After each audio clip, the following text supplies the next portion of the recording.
बिस्मिल्लाहिर्रहमानिर्रहीम। अस्सलामुअलैकुम viewers, welcome to my channel easy food cooking secret. तो कैसे हैं आप सब? उम्मीद करती हूँ सब खैरियत से होंगे। तो आज मैं आप लोगों के लिए पालक के साग की रेसिपी लेकर आई हूँ। वैसे तो मेरे चैनल पर सरसों का साग और तारमीरे के साग की रेसिपी मौजूद है, लेकिन आज की रेसिपी बहुत ही डिफरेंट और बहुत ही टेस्टी होने वाली है। सारी टिप्स एंड ट्रिक्स आपके साथ डिटेल के साथ शेयर करूँगी, तो आपने रेसिपी को बिना स्किप किए एंड तक देखना है। बिल्कुल परफेक्ट साग की रेसिपी आज शेयर कर रही हूँ। तो बिस्मिल्लाहिर्रहमानिर्रहीम। तो सबसे पहले यहाँ पर मैंने ली है पालक मैंने 3 बंच लिए थे। उसे मैंने अच्छे तरीके से साफ़ करके बारीक बारीक कट करके मैंने इसे 3 से 4 बार पानी से धो लिया था। धोना इससे ज़रूरी है, अच्छे तरीके से आपने धोना है ताकि इसमें मौजूद सारी मिट्टी अच्छे से साफ़ हो जाए। तो ये मैंने 3 बंच लिए हैं। साथ यहाँ पर मैंने दाल चना ली है। दाल चना मैंने ली है 3/4 कप, यानी कि पौना कप। तो दाल चना को मैंने अच्छे से धो लिया था। तो रेसिपी की तरफ चलते हैं। यहाँ पर मैंने एक बड़ा पतीला ले लिया है पालक को उबालने के लिए। तो इसमें अच्छा खासा पानी ले लिया है। इसे हमने उबलने के लिए रख देना है हाई फ्लेम पर ढककर। साथ यहाँ पर दूसरे पतीले में भी मैंने पानी ले लिया था, ये गर्म हो चुका है। तो इसमें शामिल कर देंगे धुली हुई दाल, जो कि है पौना कप। तो ये दाल चना शामिल कर देंगे। साथ ही इसमें शामिल करेंगे हाफ़ टी स्पून नमक का। अच्छे से मिक्स करेंगे ढककर। हाई फ्लेम पर उबाल आने के बाद लो फ्लेम पर इसे अच्छे से गलने तक पकने देंगे। दाल चना को बहुत ही अच्छे से गलाना है। मैं आपको चेक कराऊंगी कितना हमने गलाया है। और यहाँ पर जो हमने पानी रखा था साग के लिए, तो पानी के अच्छे से गर्म होने के बाद मैं इसमें शामिल कर दूंगी पालक, जो हमने अच्छे से धो कर रखी थी। ये सारी पालक शामिल कर देंगे हाई फ्लेम पर। इसे हमने अच्छे से बॉयल करना है। फ्लेम को बिल्कुल भी लो नहीं करेंगे और इसे उबलते हुए आपने ढकना भी बिल्कुल नहीं है, वरना ढकने से इसका कलर ख़राब हो जाएगा, पालक पीली पीली हो जाएगी। जो अक्सर लोगों का साग पीला पीला बनता है वो इसी वजह से बनता है, क्योंकि वो इसे ढककर बॉयल करते हैं। तो ढकना आपने बिल्कुल भी नहीं है, हाई फ्लेम पर आपने इसे बॉयल करना है। लो फ्लेम भी बिल्कुल नहीं करनी, वरना साग का कलर ख़राब हो जाएगा। अच्छे से आपने इसे 15 से 20 मिनट के लिए उबाल लेना है। तो बीच में चम्मच चलाते रहें ताकि साग सारा पानी में ही रहे। इसी दौरान अगर आपको रेसिपी ज़रा सी पसंद आ रही है तो वीडियो को लाइक कर लें, शेयर कर लें अपने फ्रेंड एंड फैमिली मेम्बर्स के साथ। चैनल पे नए हैं तो चैनल को ज़रूर सब्सक्राइब किया करें। तो 20-25 मिनट हो चुके हैं, साग हमारा अच्छे से गल चुका है। तो ये मैं आपको पत्ता चेक करा देती हूँ। पत्ता क्योंकि ज़्यादा हार्ड होता है, ये देखें अच्छे से गल चुका है। डंडी से ज़्यादा इसका पत्ता हार्ड होता है, तो आपने पत्ता ज़रूर चेक करना है। तो इसे हम अच्छे से छान लेंगे। तो मैं इस तरह से इसे छान लूँगी। तो यहाँ पर साग को मैंने अच्छे से छान लिया था और ये ठंडा हो चुका है। यहाँ पर मैं आपको चेक करा देती हूँ कि ये कितने अच्छे से गला है। तो ये देखें डंडी भी इसकी अच्छे से गल चुकी है, लेकिन आपने पत्ता चेक करना है क्योंकि वो थोड़ा हार्ड होता है। तो साग को अच्छे से ठंडा करने के बाद हम इसे ग्राइंड करेंगे।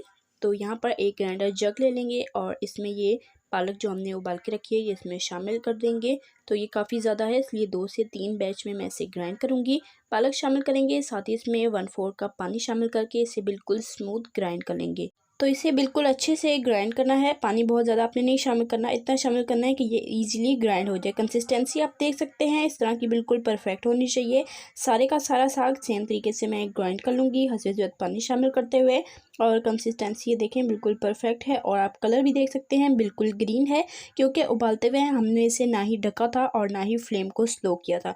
तो इस बात का आपने ख़ास ख्याल रखना है ताकि आपका साग भी बिल्कुल ग्रीन और परफेक्ट बने।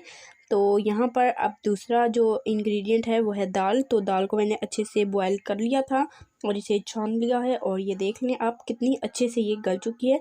बिल्कुल अच्छे से आपने इसे गला लेना है। साथ यहाँ पर मैंने ली हैं हरी मिर्चें और यहाँ पर लहसुन के जवे लिए हैं। तो ये लहसुन तकरीबन 1 बंच था और हरी मिर्चें तकरीबन 10 से 12 मैंने ली हैं। तो हरी मिर्चों को हमने काट के कूट लेना है और लहसुन को भी अच्छे से कूट लेंगे। और साथ यहाँ पर जो दाल है इसको भी हमने कूटना है। दाल को बहुत ज़्यादा नहीं कूटना, दाल का दाना थोड़ा साबुत रहना चाहिए। तो यहाँ पर हरी मिर्चों का मैंने पेस्ट बना लिया है और दाल और लहसुन को मैंने कूट लिया था सिलबट्टे पर। तो यहाँ पर दाल जो है ये मैंने कूट ली है, ये आप देख सकते हैं। बहुत ज़्यादा आपने इसे फाइन नहीं कूटना, हल्का सा दरदरा ही रखना है। दाना इसमें थोड़ा साबुत रहना चाहिए, अच्छा लगता है साग में।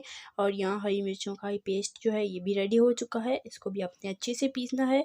और यहाँ पर लहसुन जो है इसे भी मैंने सिलबट्टे पर अच्छे से कूट लिया है। तो हरी मिर्चों का पेस्ट भी मैं आपको चेक करा देती हूँ कंसिस्टेंसी। ये देखें, अगर आपसे मिर्चें ग्राइंड ना हो तो आप बीच में 1-2 टेबलस्पून पानी डाल के इसे अच्छे से ग्राइंड कर सकते हैं। तो ये तीनों पेस्ट रेडी हो चुके हैं। रेसिपी की तरफ चलते हैं। एक कढ़ाई लेंगे, फ्लेम ऑन कर दिया, इसमें शामिल करेंगे देसी घी हाफ कप। तो मैं देसी घी में साग तैयार कर रही हूँ, आप चाहें तो सादा घी भी ले सकते हैं। घी के पिघलने के बाद हम इसमें शामिल कर देंगे हरी मिर्चों का पेस्ट जो हमने बना के रखा था। ये सारा पेस्ट शामिल कर देंगे और इसे हमने मीडियम फ्लेम पर घी में अच्छे तरीके से फ्राई करना है जब तक इसका कच्चापन ना निकल जाए। तकरीबन 3 से 4 मिनट इसे फ्राई करेंगे मीडियम फ्लेम पर। तो साग में हम हमेशा इसी तरह से फ्राई करके ही मिर्चें शामिल करते हैं, क्योंकि कच्ची मिर्चें अगर आप शामिल करेंगे तो इसका एक मखसूस फ्लेवर आता है जो साग में इतना अच्छा नहीं लगता। तो इसलिए हमेशा हम फ्राई करके ही मिर्चें शामिल करते हैं। मिर्चें फ्राई हो चुकी हैं, इसे एक प्लेट में निकाल लेंगे। तो आपने ये टिप फॉलो करनी है, मिर्चों को फ्राई करके साग में शामिल करना है, इंशाल्लाह आपको ज़रूर पसंद आएगा। तो सेम उसी घी में हम शामिल कर देंगे लहसुन का पेस्ट। ये तकरीबन 1 टेबलस्पून बना था। तो इसे कच्चापन निकलने तक हमने फ्राई करना है। जैसे ही खुशबू आने लगे उसके बाद हम इसमें शामिल कर देंगे साग जो हमने पीस के रखा था। तो ये हम सारा इसमें शामिल कर देंगे, इसे अच्छे तरीके से मिक्स कर लेंगे। हाई फ्लेम कर दी है मैंने और हाई फ्लेम पर हमें इसे पकाना है। और सेम उसी बाउल में मैंने थोड़ा सा पानी ले लिया, तकरीबन हाफ कप, और इसे भी कंगाल के शामिल कर देंगे ताकि कुछ भी ज़ाया ना हो। साथ यहाँ पर एक बाउल ले लेंगे, इसमें शामिल करेंगे पानी हाफ कप, साथ इसमें शामिल कर देंगे आटा। आटे को मैंने तवे पर हल्का सा भून लिया था। ये है तकरीबन 2.5 खाने के चम्मच, 2.5 टेबलस्पून ये इसमें शामिल करेंगे। अच्छे से मिक्स करेंगे, इसमें लम्स बिल्कुल नहीं होने चाहिए। और ये देखें ये अच्छे से मिक्स हो चुका है। अब ये सारा इसमें शामिल कर देंगे और अब हमने फ्लेम को मीडियम कर देना है और मीडियम फ्लेम पर चम्मच चलाते हुए इसे पकाना है। इससे साग अच्छे से गाढ़ा हो जाएगा और बहुत ही अच्छा इसका टेस्ट आएगा। अब इस पॉइंट पर नमक शामिल करेंगे 1 टीस्पून से थोड़ा सा ज़्यादा, 1.25 टीस्पून शामिल किया है। साथ ही यहाँ पर शामिल करेंगे दाल चना जो हमने क्रश करके रखी थी, इसे शामिल करके अच्छे से मिक्स करेंगे। साथ ही इसमें शामिल करेंगे पानी। पानी मैंने तकरीबन हाफ कप लिया है, तो हाफ कप पानी शामिल करेंगे। और साथ ही मैं इसमें शामिल कर दूंगी हरी मिर्चें। हरी मिर्चें जो हमने ये फ्राई करके रखी थी तकरीबन 1.5 चाय का चम्मच मैं अभी शामिल कर रही हूँ। बाद में हम चेक कर लेंगे, अगर हमें कम लगी तो हम इसमें मज़ीद मिर्चें शामिल कर लेंगे। तो आपने इसे एक दफ़ा चेक कर लेना है। नमक मिर्च आप अपने ज़ायके के हिसाब से रख सकते हैं, जितना आपको चटपटा पसंद हो। तो मिर्चें और सारा कुछ शामिल करके मैंने इसे 5 से 7 मिनट मीडियम फ्लेम पर पकाया है। तो ये थोड़ा थोड़ा गाढ़ा होना शुरू हो चुका है। अब चम्मच चलाते हुए इसे पकाएंगे, तकरीबन 2 से 3 मिनट मज़ीद पकाएंगे ताकि ये अच्छे से गाढ़ा हो जाए। तो अपने हिसाब से आप कंसिस्टेंसी रख सकते हैं जितना आपको गाढ़ा पसंद हो। तो साग हमारा तैयार हो चुका है, इसे डिश आउट कर लेते हैं। माशाल्लाह से बहुत ही टेस्टी ये पालक का साग बनकर तैयार हुआ था। सबको बहुत ही ज़्यादा पसंद आया था और कंसिस्टेंसी आप देख सकते हैं बिल्कुल परफेक्ट है। ऊपर से आप मक्खन डालकर इसे सर्व कर सकते हैं।